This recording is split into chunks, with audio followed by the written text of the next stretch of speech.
Hi friends అందరికీ. చూడండి, చాలా రోజుల తర్వాత నేను అనుకున్న చెట్టు అయితే పెడుతున్నా. ఏం చెట్టు అని చూస్తుంది కదా, ఇదైతే మనీ ప్లాంట్. చాలా రోజులు అవుతుంది ఫ్రెండ్స్ ఇది పెట్టి. దీనికి ఎగిరి రాలిగో చూడండి, ఇక్కడ కొంచెం వచ్చింది చూసారు కదా, ఇక్కడ లైట్గా గీతతో వచ్చింది. దీంతో పాటు సీసాలో పెట్టిన, అదైతే మస్తు వచ్చింది అసలు. ఇంకా ఇది మెత్తటి మట్టి.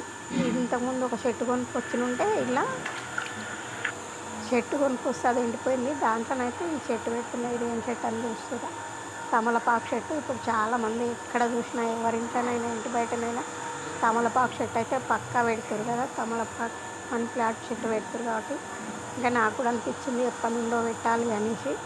నేనైతే మనకి ఇది తమలపాకు చెట్టు తెచ్చి పెడుతున్నా ఫ్రెండ్స్. 3-4 తెచ్చిన. ఏర్లు అయితే మస్తు ఉన్నాయి.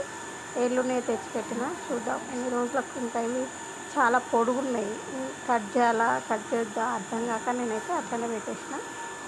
చూద్దాం ఎన్ని రోజుల తర్వాత ఏనుకుంటుందా. అసలు ఇందులో నేను పెట్టినవి 5 పెట్టిన. ఏనుకునే ఎన్నో ఏనుకొని ఎన్నో చూద్దాము. ఇందులో అయితే నేను శంకు పూల గింజలు కూడా పెట్టిన. అవి ఇంతవరకు ఇంకా మొలవలేదు. మొలుస్తాయో మొలవయో కూడా తెలియదు. ఇంకా మళ్ళీ ఒకసారి కూడా పెట్టాలి శంకు పూల గింజలు తెచ్చి అయితే. Boy friends. నచ్చితే ఒక లైక్ చేయండి, చిన్న కామెంట్ చేయండి.